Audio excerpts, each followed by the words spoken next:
Hello అండి, welcome to my channel. మనకి కొబ్బరి రొట్టె తెలుసు, మినప రొట్టె తెలుసు, కొన్ని రకాలతోని కొన్ని రొట్టెలు తయారు చేసుకుంటాం. కానీ రాగులతో మినప రొట్టె మీకు తెలుసండి. ఇది చాలా టేస్టీ, మంచి హెల్దీ ఫుడ్ కూడా. ఇది మన పిల్లలకి మనకి ఎంతో మంచిదండి. మనం ఒక గ్లాసుడు రాగులు తీసుకొని చక్కగా అవి కడుక్కోవాలండి. కడుక్కొని ఓ పక్కన ఉంచుకోవాలి, కొద్దిసేపు నానబెట్టుకోవాలన్నమాట. మనము మినప్పప్పు నేను కడుక్కొని రుబ్బుకున్నానండి, గ్రైండర్లో వేసాను. గ్రైండర్లో వేసిన తర్వాత అది సగం ఇడ్లీకి అని తీసాను, సగం ఈ రాగులతో రొట్టె చేద్దామనేసి ఈ రాగులన్నీ కడుక్కొని ఉంచుకున్నానండి. ఆ రాగులతో మనము మినప రొట్టె తయారు చేసుకుందాం. చాలా టేస్ట్గా ఉంటుంది. మీరు ట్రై చేయండి, మీకే తెలుస్తుంది, అంత బాగుంటుంది అనమాట. మన వీడియో ఫస్ట్ టైం చూస్తున్న వాళ్ళైతే లైక్ చేయండి, సబ్స్క్రైబ్ చేసుకోండి. మరిన్ని వీడియోల కోసం లైక్ చేయండి. చూడండి, మినప్పప్పు నేను ఇడ్లీకని సగం తీసాను, సగం ముద్దలోన ఈ రాగులు వేసుకొని చక్కగా గ్రైండర్ చేసుకుంటున్నాను. గ్రైండర్ చేసిన ముద్ద అయితే మనకి సాఫ్ట్గా రొట్టె అనేది చాలా బాగుంటుందండి. కుక్కర్లో వేసిస్తే అంతగా గట్టి వచ్చేస్తుంది. సాఫ్ట్గా రావాలంటే గ్రైండర్ చేసుకోవాలండి. చూడండి ఎంత చక్కగా వచ్చిందో. ఆ కన్సిస్టెన్సీ రావాలి, అంత గట్టిగా తీసుకోవాలి. ఎందుకంటే మనం దాంట్లోనే బెల్లం పాకం వేస్తాం కాబట్టి మనం గట్టిగా కొద్దిగా ముద్ద రుబ్బుకోవాలండి.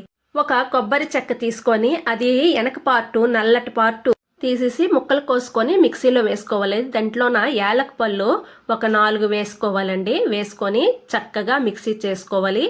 మిక్సీ చేసుకొని మనకి కొబ్బరి కూర ఎలాగ ఉంటుందో అలాగా, ఎందుకంటే మరీ మెత్తగా కాదు, కూర ఎలాగా చేసుకుంటామో అలా చేసుకోవాలండి.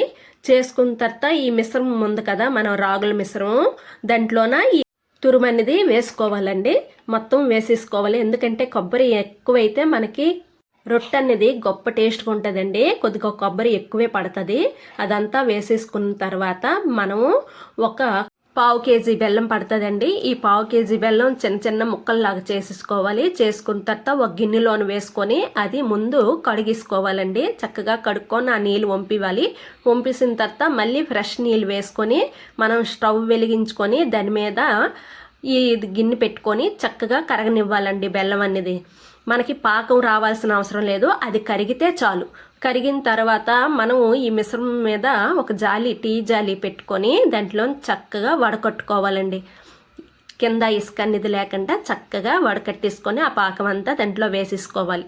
వేసుకున్న తర్వాత అది చక్కగా కలుపుకోవాలండి. నేను ముందు కొద్దిగా సాల్ట్ వేసాను, చెప్పడం మర్చిపోయాను. ముందు సాల్ట్ వేసాను కాబట్టి ఇప్పుడు వేయాల్సిన అవసరం లేదు. చక్కగా కలిపేసుకోవాలి. మనము ఈ పాకము, కొబ్బరికాయ తురుము ఇవన్నీ కలిసినట్టుగా చక్కగా కలిపేసుకోవాలి. చూడండి, ఆ గట్టికి తీయడము ఇప్పుడు ఈ పాకం వేసినప్పటికీ కరెక్ట్గా సరిపోయింది. ఈ మిశ్రమం అనేది ఆ టైటు కాదు, లూజు కాదు, అలాగ ఉండాలండి. స్టవ్ మీద ఒక కుక్కర్ పెట్టేసుకొని దాంట్లో కొద్దిగా ఆయిల్ వేసుకొని అది హీట్ అయిన తర్వాత ఈ మిశ్రమం అనేది దాంట్లో వేసేసుకోవాలండి. ఎక్కువ హీట్ అవ్వాలి, వేసిన వెంటనే జప్పమన్నట్టుగా ఉండాలండి. మొత్తం అలాగ వేసిన తర్వాత మనము కుక్కర్ మూత పెట్టేసుకోవాలండి. విజలు తీసేసి ఒట్టి మూత అనేది పెట్టేసుకోవాలి. లబ్బర్ ఉండాలండి, ఎందుకంటే గాలి బయటకు వచ్చేస్తే ఉడకదనమాట. లబ్బర్ ఉండి కుక్కర్ మూత పెట్టేసుకొని విజలు తీసివ్వాలి.